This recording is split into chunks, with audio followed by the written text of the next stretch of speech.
Hello everyone. Before we start, make sure to like and subscribe to the channel and leave a comment with where you're from and what time you're watching. That way, YouTube will keep showing you stories just like this one. Now, let's begin. I've always loved driving at night, especially on back roads. There's a purity to it, a sense that the world is reduced to that tunnel of headlights and the asphalt rolling out in front of you. After getting laid off from my job as a software engineer in Austin, driving seemed like the only logical thing to do. I hopped in my old Honda, threw a suitcase in the back seat, and started the drive back to my parents' house in Colorado. No plan, just the road. My name is Alex. I'm 34 years old, and until last week, my life had been defined by codes, systems, and logic. Now, it was defined by emptiness. Route 89, somewhere in the Utah desert at 2 a.m., was the physical manifestation of that emptiness. There were no other cars, no city lights on the horizon, just darkness and the low hum of the engine. To fill the silence, I turned on the radio, turning the knob in search of any signal. Most of the stations were just static, the hiss of an indifferent universe. Eventually, between two oceans of white noise, I caught something. It wasn't music. It was numbers, spoken in a monotone, emotionless male voice. 7, 3, 1, 9, 0. A pause. 6, 6, 4, 2, 1. I thought it was one of those number stations, short-wave transmissions that supposedly send messages to spies. My dad, a ham radio enthusiast, had told me about them once. They were relics of the Cold War, but some of them still operated. It seemed like a perfectly logical explanation, a piece of analog history intruding on my personal digital meltdown. I drove on, half fascinated, half bored. The voice went on for about 20 minutes, a litany of meaningless digits. Then she stopped. The silence that followed was heavier than static. I stared at the dashboard. 2:47 a.m. My eyes were tired. The white line of the road seemed hypnotic. That's when the voice came back, but different. It wasn't numbers anymore. It was a single word, scratchy but unmistakable, coming out of the hiss. Garrison. Garrison. The name hung in the air inside the car. I repeated it quietly. It meant nothing to me. A brand? A last name? I had tried to remember an actor with that name. Maybe that guy from the old movies. What was his name again? It didn't matter. It was probably part of an old commercial or a fragment of a lost broadcast. I was tired, my mind playing tricks on me. I continued on for another 10 or 15 kilometers. The darkness was total, the road an endless black ribbon. And then, at the limit of the range of my headlights, a weather-beaten wooden sign appeared. On it, painted in faded letters, were the words, "Welcome to Garrison." Population, 12. My stomach sank. A coincidence. It had to be. My GPS was turned off to save battery on my phone, and I hadn't seen a sign in almost an hour. There was no way I could have known this town was here. There was no way the radio could have known. The hissing came again, louder now, and for a second I swore I heard something beneath the noise. A low, dry laugh. I slapped the radio away, my hand shaking a little. The logic that had governed my entire life began to crack, and I felt like something hidden in those airwaves, and that darkness was watching me. I didn't stop at Garrison. I drove straight past the few dark houses and the closed convenience store, feeling an irrational fear that if I stopped, the car wouldn't start. The image of that sign wouldn't leave my mind. It couldn't be. It was a violation of the rules, a break in causality that my programmer's mind couldn't process. The silence in the car was now a presence, a weight. I drove for another hour, my fear turning to cold anger. Anger at my situation, at my vulnerability. I began to think about how information travels, about signals and receivers. I've always been a practical guy. I follow Marshall McLuhan's line. The medium is the message. The message wasn't Garrison. The message was the radio itself, the impossible transmission itself. The medium was terror. It was a form of knowledge imposing itself on me as that writer, Susan Sontag, would say. Yes, that was it. The terror was the knowledge that things were not in their proper place. My courage began to return, fueled by logical analysis. Perhaps it was a transmission from a local hacker, a bored kid with a powerful transmitter playing tricks on the night travelers. It was a plausible explanation. Humiliating, but plausible. With my heart a little calmer, I decided to turn on the radio again. I needed confirmation. I needed more data. I turned the knob. Just static. I turned it some more. Nothing. I stopped at the same frequency as before. Silence. Come on, I muttered, tapping the panel. Do it again. And then he did. It wasn't the same male voice. It was a woman's voice. Soft, almost a whisper. And she didn't say a random word. She said something that froze the blood in my veins. Sarah, my ex-fiance's name. The reason I was on this road, in large part.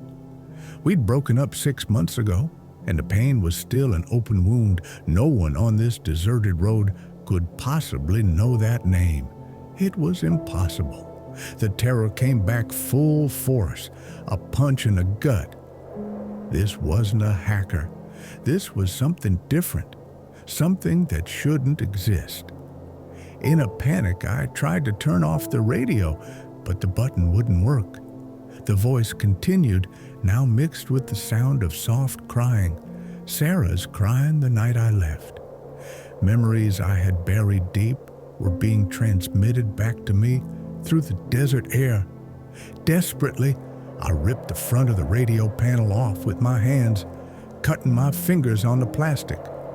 I pulled hard on the wires until one of them snapped with a snap, and the sound died. The absolute silence that fell was the most blessed thing I have ever heard. I drove the rest of the way to my parents' house without daring to turn on any electronic devices. I arrived in the morning, exhausted and feeling like a madman. I never told anyone what happened. How could I? What would I say? That my car radio had read my mind? Sometimes, late at night, I think about that road. I think about the invisible waves that surround us, carrying voices, images, and data. We built this network to connect us, but perhaps we have only created more spaces for the unknown to hide. What was it? A glitch in the matrix of reality? A hallucination caused by stress and loneliness? Or was it that, for a brief moment, I tuned into a frequency that was not meant for the living? The question remains, have we designed our technologies to serve us? Or have we given ancient ghosts a new way to whisper?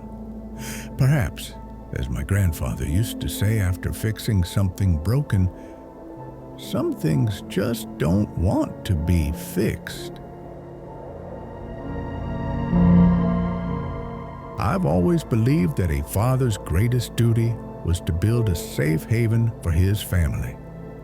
When the world outside began to unravel, the instability, the increasingly grim news, my wife, Sarah, and I decided that our haven would not be in the city.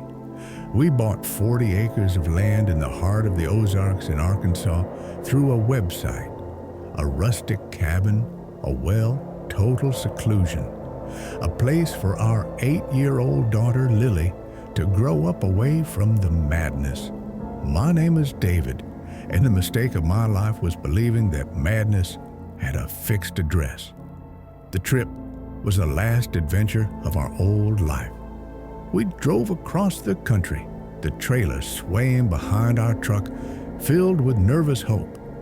When we finally arrived, the property was exactly as it had been in the pictures, dense, green, and silent. Silence was the first thing you noticed, a heavy, ancient silence. But the cottage was not empty. On the inside walls, we found drawings. Made with charcoal, they looked like they had been made by children. Tall, thin human figures with arms that were too long, holding hands with small figures. And on the floor of the porch, we found a welcome gift, a little doll made of twigs and corn husks with tufts of human hair tied together with red thread. Blonde hair, like lilies. "David, what is it?" Sarah whispered, the fear in her voice cutting through the stillness. "They're probably local kids," I said, trying to sound convincing. "Playing a trick on the newcomers." But deep down I knew no children had ever been here. There were no trails, no fences cut down. That first night, as Lily slept, we heard it. A song, floating from the dark forest. It was a lullaby, distorted and off-key, sung by multiple voices that sounded young, but wrong. The melody was hypnotic and deeply unsettling. I looked out the window and saw movement in the tree line, figures hiding, watching our brightly lit house. They weren't interested in us. They were singing to my daughter. We became prisoners in our own sanctuary. During the day, the silence was oppressive. At night, the singing returned, sometimes accompanied by the sound of small stones being thrown against Lily's bedroom window. They never tried to force their way in. They were being patient. They were enticing her. One morning, we found a row of wildflowers and smooth pebbles arranged outside the door, forming a path that led deeper into the forest. An invitation. I remembered the realtor who had sold us the place, a guy named Harrison. I had never met him in person. It had all been done online. This man hadn't sold us a property. He had sold us bait. I thought of a line from a poem I had read in high school by Robert Frost. Home is the place where, when you have to go, they have to take you in. What a cruel joke. We had come to our home, and they were here, ready to welcome us into their nightmare. The final straw was when Lily started humming their tune in her sleep. That night, I knew they would come. Not with violence, but with cunning. I put Sarah and Lily in the back room, blocked the door with a dresser, and stood watch in the main room with an axe in my hands. The song began, closer than ever. Then I heard a noise in the chimney. With a thud, something small and wrapped in cloth fell into the fireplace. It wasn't a rock. It was another doll, identical to the first one. But this one had a small piece of pajama fabric on it, the same pajamas Lily was wearing. That's when Sarah screamed. They weren't in the chimney. They were on the ground. They had dug beneath the cottage. Dirty, thin hands were gripping the floorboards of the bedroom, pulling them down. I ran, but it was too late. The floor gave way, and in the dark hole, I saw pale, smiling faces with eyes that glowed like those of nocturnal animals. They didn't try to attack us. They grabbed Lily. I fought like an animal, but they were too many and inhumanly strong. The last thing I saw was my daughter's terrified face being dragged into the darkness beneath her own home, while the voices sang her lullaby in a triumphant chorus. I don't know how I survived that night. The forest fell silent after they took her. A final, utter silence. I fled that cursed place, but I left my soul behind in the hole beneath the cabin. Sometimes I wonder about the nature of the evil we seek to escape. Is the visible, loud threat of our modern world really worse than the ancient, patient, silent evil that waits in the places we choose to hide? And what is a father's greater failure? Failing to protect his family from the world, or being the one who leads them straight into the clutches of something much, much worse? I've always believed that the open road was the last form of freedom in America. The idea that you could fill up the tank, hit a back road, and just disappear. It was with this illusion that my wife Chloe and I decided to drive across the country in our RV, a beat-up but reliable Airstream. My name is Leo, and I'm a nurse, and I was tired of the controlled chaos of the emergency room. I wanted a different kind of chaos, the chaos of nature. I was a fool.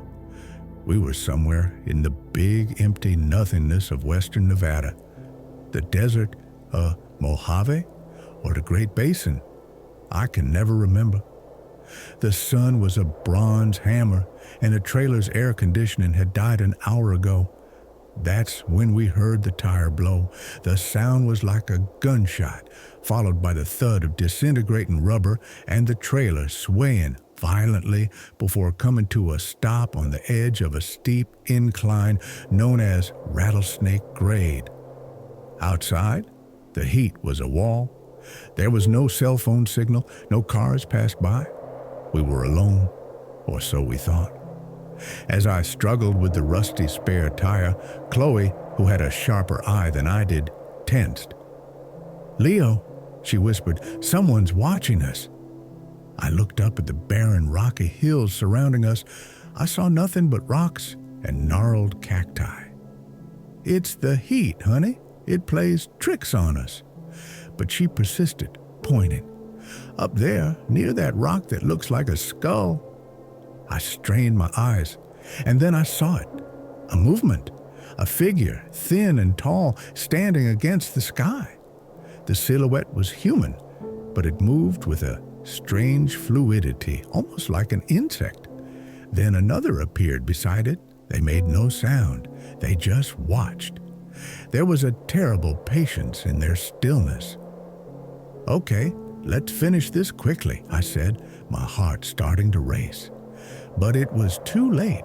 The trailer jack gave way, and the chassis fell with a metallic screech, catching the axle. We were trapped, and our spotters knew it. As the sun began to touch the horizon, painting the hills a blood red, the fear became real. These were not lost travelers. They were not curious locals. They were hunters, and they were waiting for the darkness, their hunting ground. We locked the doors and closed the curtains, but the aluminum trailer felt like a can of sardines. It was completely silent outside. I remembered a line from a book Chloe was reading by Antoine de Saint-Exupéry. "What makes the desert beautiful is that somewhere it hides a well." At that moment, I hated that line. Our desert didn't hide a well, it hid teeth. The first attack came without warning. A violent impact on the side of the trailer, hard enough to knock us both to the ground. Then another. They were using large rocks, hitting them with brutal, methodical force. I peeked through a crack in a curtain. I could see one of them in the moonlight. The skin was stretched tight over the bones, burned to leather by the sun. The eyes were dark holes in an expressionless face. This was no movie monster.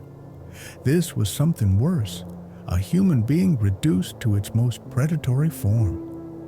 I remembered a patient I had seen in the emergency room, a man who had fallen from scaffolding.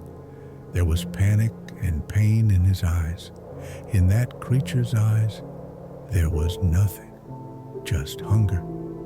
They began communicating, not with words, but with high-pitched clicks and guttural sounds, coordinating their attack.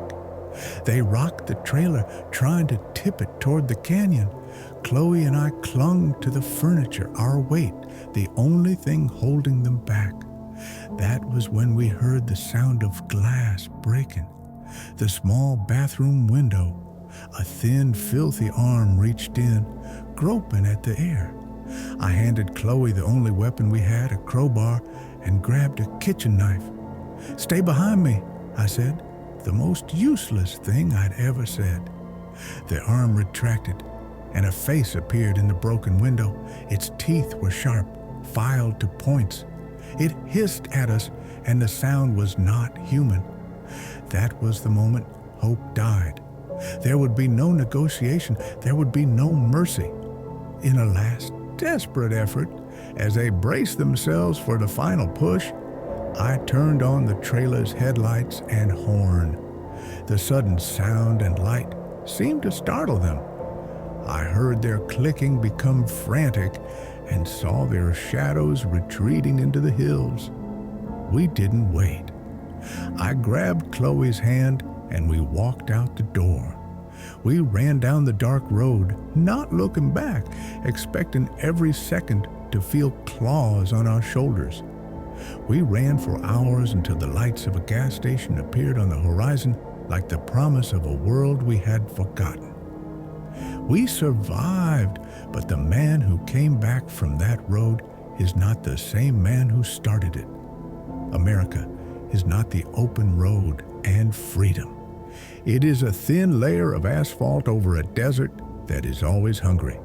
We built our cities and highways to keep the darkness at bay, but it is always there, just a flat tire away. And I wonder, how long will it take for any of us, if left in the right sunlight, to forget our name and learn to hunt in the dark?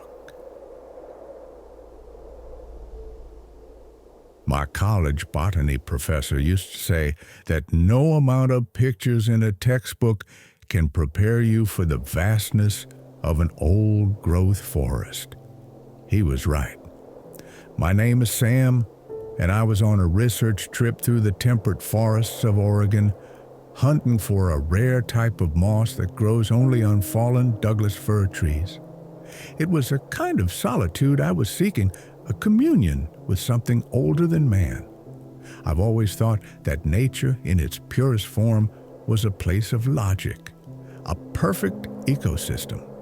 Logic was gone when my Jeep skidded into the red mud of a forgotten and disused logging road. With a dull thud, the front wheel dropped into a ditch. I was stuck. The rain, which had been a steady drizzle, turned into a deluge, turning the world beyond my windshield into a blur of green and gray. No cell phone signal, of course. My only option was to wait out the rain and try to dig the car out in the morning. I fell asleep restlessly to the sound of rain beating on the roof.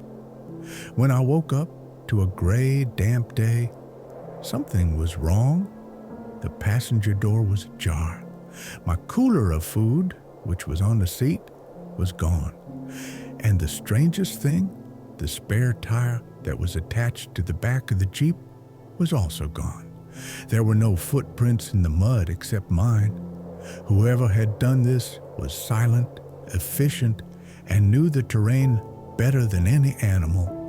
A chill ran down my spine. It wasn't a bear. It wasn't a common thief. It was a ghost in the rain. I spent the rest of the day trying in vain to get the Jeep unstuck, always feeling like I was being watched.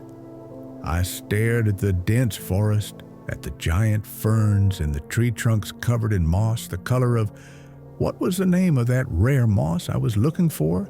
Hypnosis. No, not that one. The memory escaped me. It mattered little now. My focus was the tree line. And then I saw them. For just a second, a pale, mushroom-white face peering at me from behind the trunk of a redwood tree. There was no curiosity in it, just a cold, blank assessment. I blinked, and it was gone. Later, I saw another, deeper in the forest. A figure moving with disturbing speed through the trees. They were real, and from the looks of it, I was on their turf. Fear is a funny thing. At first it paralyzes you, then it fills you with stupid rage. I wasn't going to be the prey. I locked myself in my Jeep as night fell, clutching the biggest tire iron I could find. I remembered a John Muir quote I had on a poster in my old apartment, and into the woods I go, to lose my mind and find my soul. How ironic. I wasn't finding my soul. I was feeling my sanity slipping away, being ripped away by unseen eyes in the darkness. Their attack that night was different from what I had expected. There was no violence against the car. There was work. Under cover of the incessant rain, I heard the sounds of scraping and the dull thud of wood against wood. My heart in my throat, I peered through a crack in the fogged-up window. They were building a fence or a barricade. Using fallen logs and sharpened branches, they were methodically blocking the road in front of me and behind me. There were at least 5 of them. They moved in coordinated silence, like a pack of wolves. Their clothes were rags, and their long, matted hair stuck to their pale faces. They weren't trying to drive me out. They were caging me in. Panic gripped me. This wasn't a robbery, it was a harvest. I was the resource to be isolated and processed.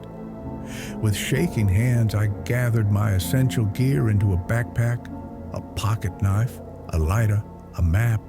I had to get out of here. I had to risk the forest they called home.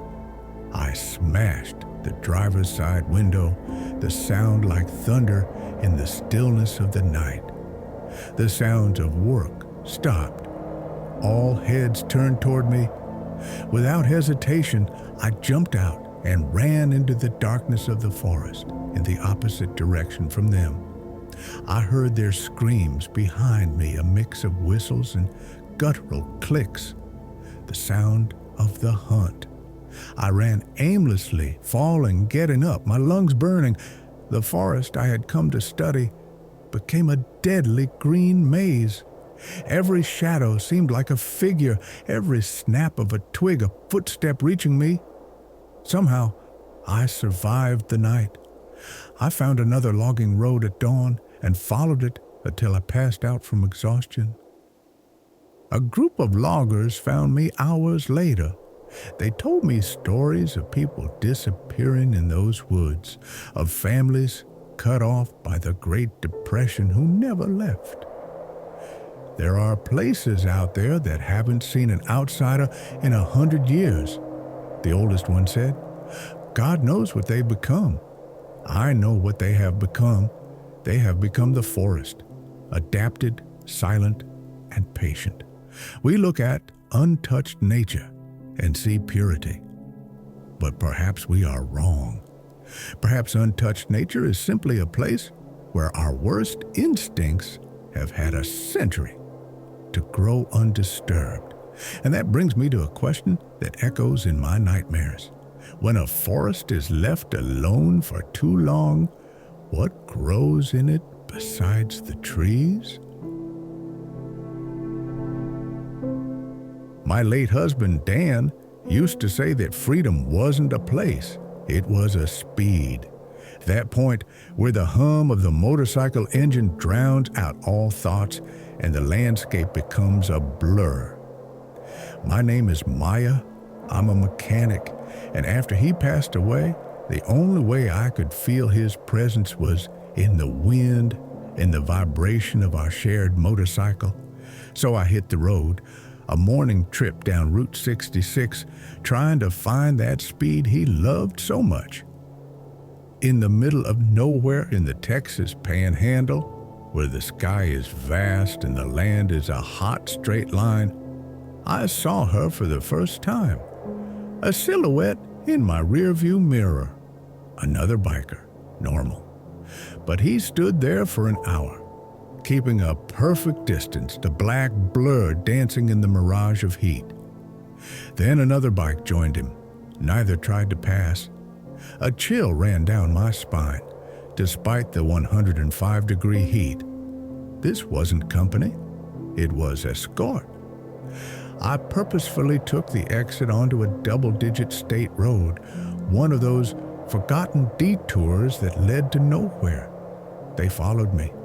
That was when I saw their bikes more clearly. They weren't Harleys or Indians.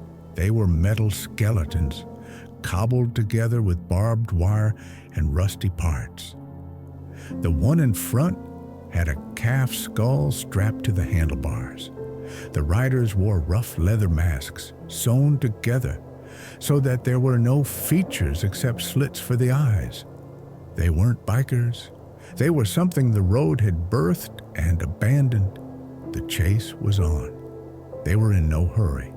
They were playing with me, pushing me deeper and deeper into the desert, far from any town or gas station.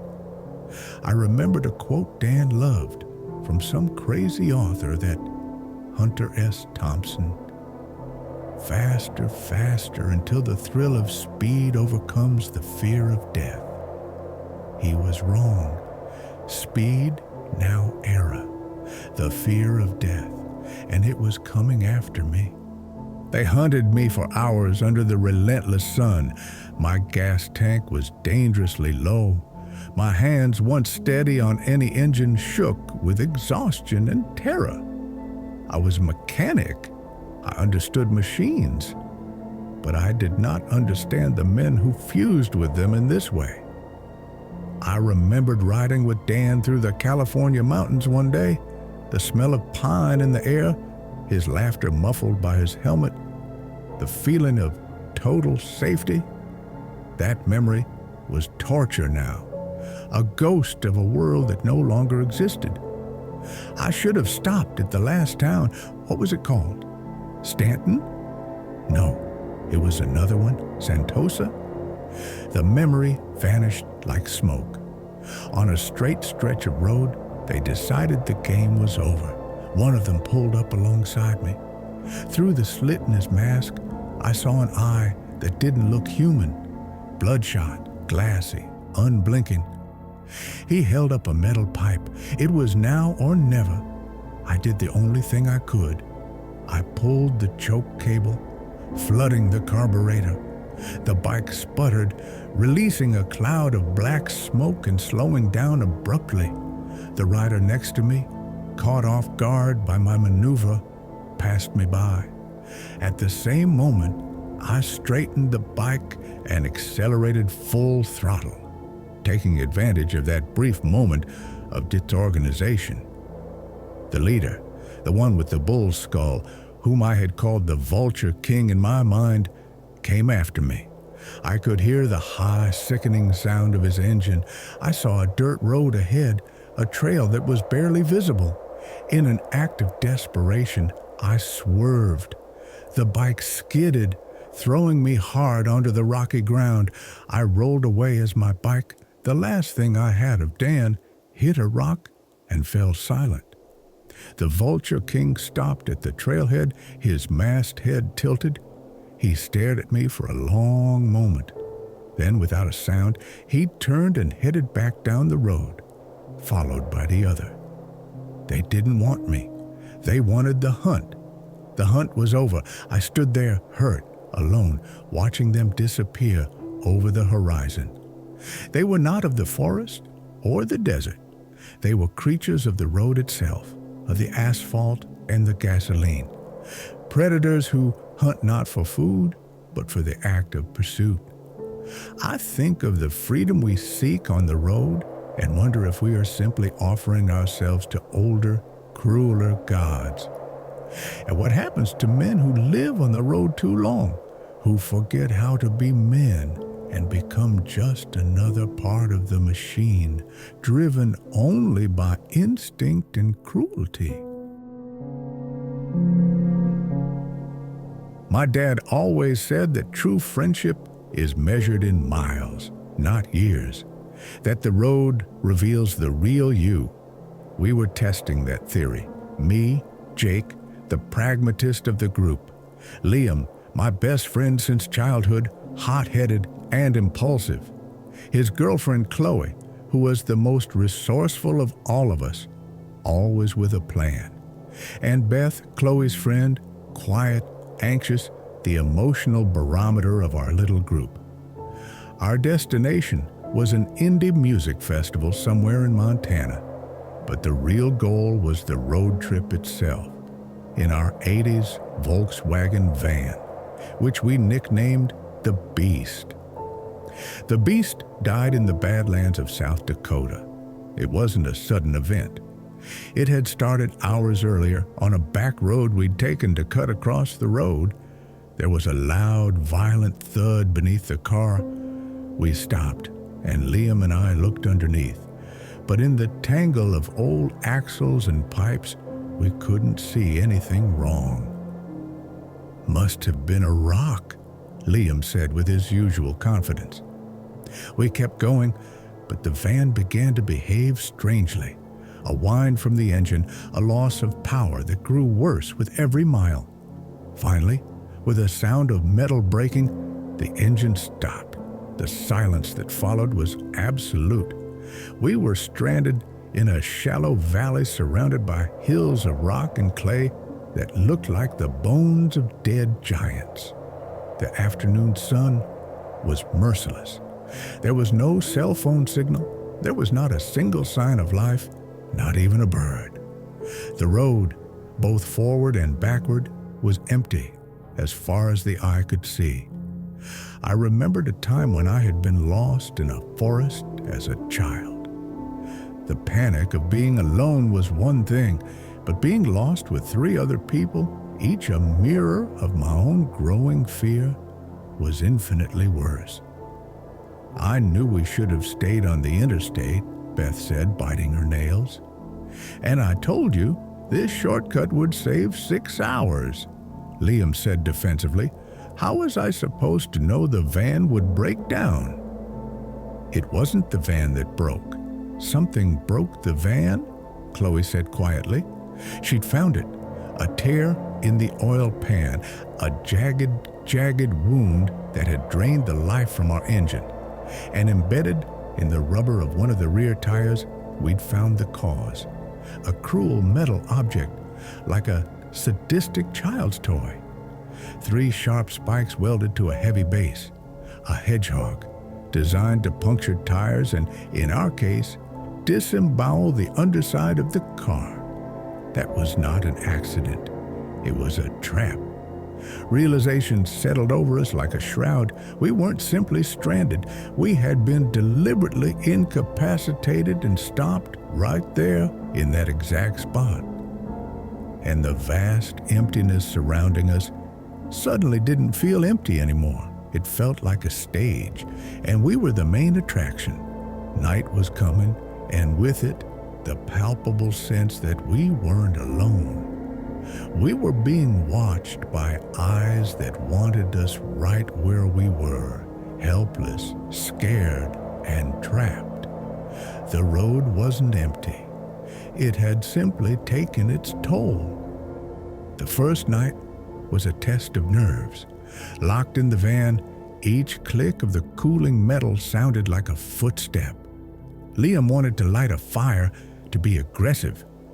Chloe argued that it would only make our position known, making us an even clearer target. Beth and I stayed silent, which was worse. Our group's unity was already cracking under the weight of fear. I remembered reading a book in school, Lord of the Flies. I'd always thought the idea of boys turning into savages was a bit of an exaggeration. The author, William Golding, I think. He'd written something like, Maybe there is a beast. Maybe it's just us. Looking at my friends' tense faces, I began to understand what he meant. The first sign of them came at dawn. They had taken things from our van during the night without making a sound. A case of water, our canned food, but they had left something behind. On the hood of the van were 4 small figures made of twigs and wire, each dressed in a piece of fabric torn from our own clothes, which were in our backpacks inside the van. One had a piece of my plaid shirt. Another had a scrap of Beth's dress. They were replicas of us. A silent, terrifying warning. We see you. We know you. On the second day, the thirst began to set in. Liam, in a fit of anger and frustration, decided to walk down the road in search of help. "I'm not going to die sitting here," he shouted. Chloe begged him not to go, but he didn't listen. We watched his figure shrink on the empty road until it disappeared into the mirage of heat. He returned 2 hours later, or rather, what was left of him. He was limping, his face pale and bloody. "They're there," he gasped, collapsing to the ground. "The road, it ends on both sides. They've blocked it with old cars and barbed wire. It's a mousetrap." That was when we saw them clearly. They came out of the hills not in a hurry, but with the calm of owners. There were a dozen of them, maybe more.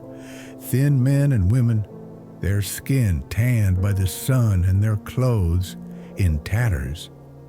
They moved with an economy of movement that spoke of a lifetime of brutal survival. They carried no firearms. They carried spears made from car axles and knives made from the metal of road signs. They didn't attack us. They just formed a loose circle around our valley about 100 yards away and sat and waited. It was psychological torture. They knew they didn't need to attack us. Thirst, hunger, and fear would do the work for them. We would destroy ourselves from within. And so it was.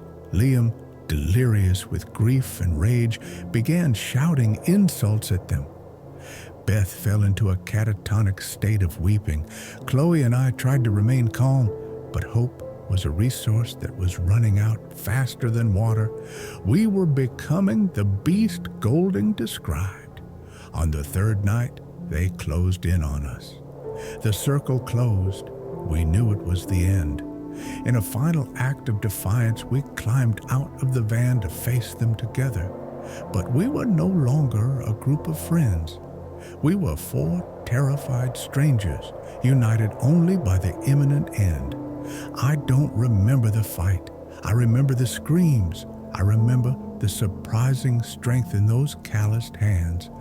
And I remember the smell of them, dust and sweat and something else, something metallic like old blood. I survived. I was the only one.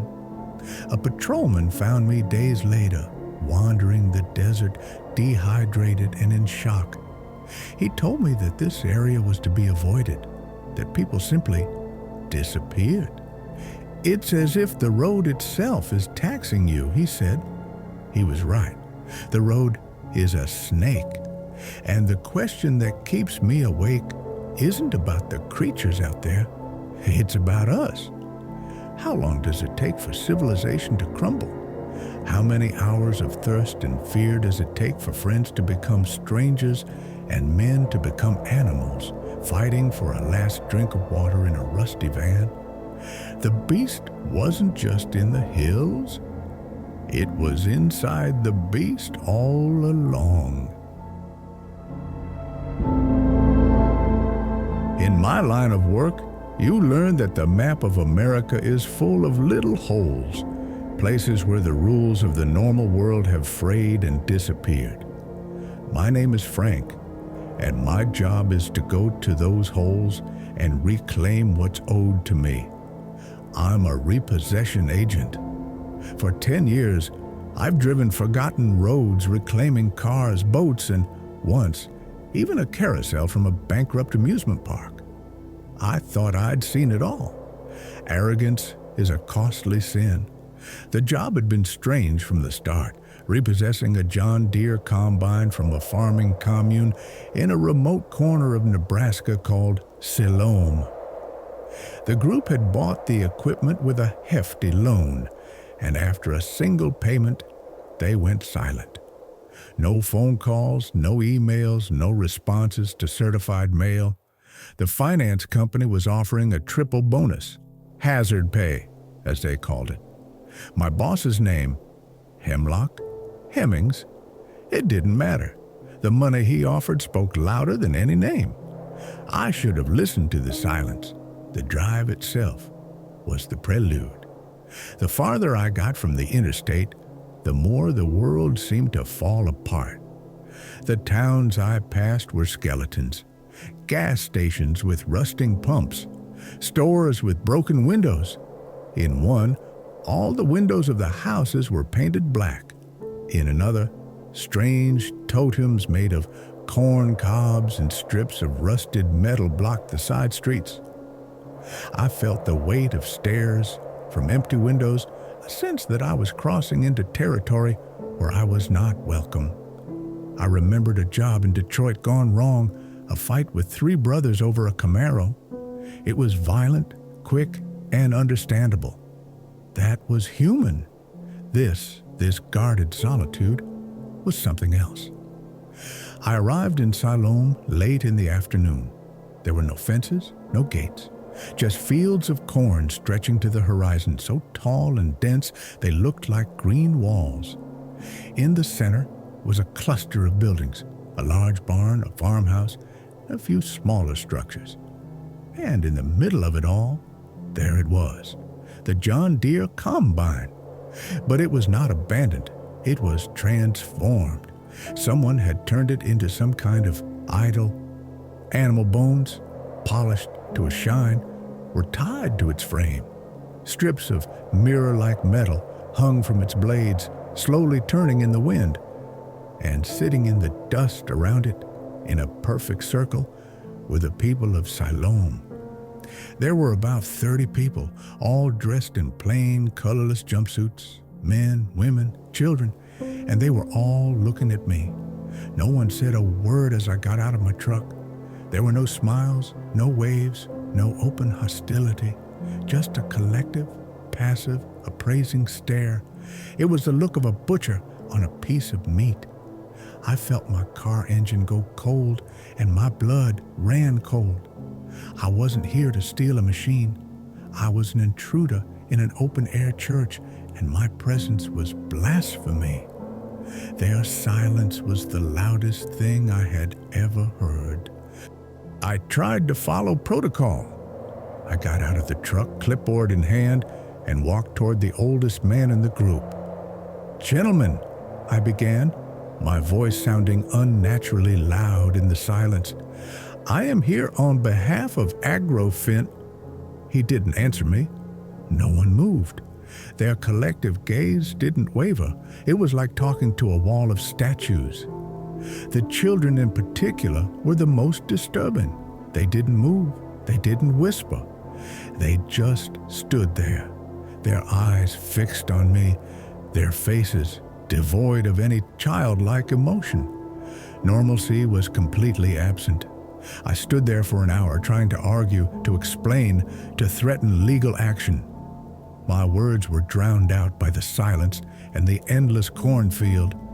I was used to shouting, to anger, to slamming doors. This was psychological warfare I had no training for. I remembered a quote I had read in college. I followed the thinking of Karl Marx, who said that religion is the opium of the people. But here, the opium was not a god or a promise of an afterlife.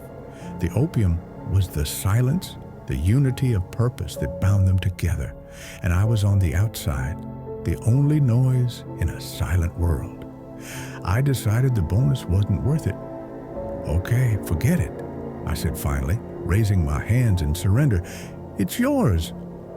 I turned and walked back to my truck, and for the first time, They moved, not to attack me, but to rise in unison and form a line, blocking my path to my vehicle. The movement was so coordinated that it seemed rehearsed. The message was clear. It was my decision to arrive, theirs to leave. Panic finally broke my composure. I ran to the truck, climbed in, and started it. They didn't try to stop me. They just parted for me like water parting for a rock. I stomped on the gas, kicking up a cloud of dust, and sped off down the dirt road. I was free, or so I thought. A mile ahead, the road dead-ended into a deep ditch that hadn't been there when I'd arrived. It was a trap. As I slammed on my brakes, I heard the sound of engines behind me. I glanced in my rearview mirror. 2 old pickup trucks and a scary-looking modified version of a tractor had emerged from the cornfields, blocking my retreat. And on the hood of the lead pickup truck sat the older man, holding a The harvest was about to begin. The escape was a blur of terror. I spun my truck off the road, through the cornfields, the tall, thick plants whipping at the metal, nearly breaking the windshield. It was like driving blind underwater. They were chasing me, their engines roaring behind me, the sound strangely organic in that sea of green. They knew these fields. I was just a frightened rat in their maze. I don't know how I escaped.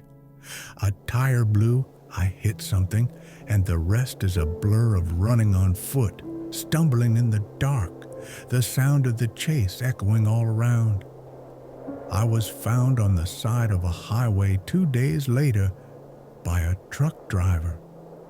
He told me that no one was going to that part of the state, that the families who stayed there have their own ways. I went to Siloam to collect a financial debt, but I ended up paying a different price, a tax of flesh and fear. I left a piece of my sanity in those cornfields, and the question that haunts me as I drive down those roads now is this. In a country built on debt and promises, what happens when people decide that the most important crops are not those that come from the land, but those that come from those who get lost along the way to collect them?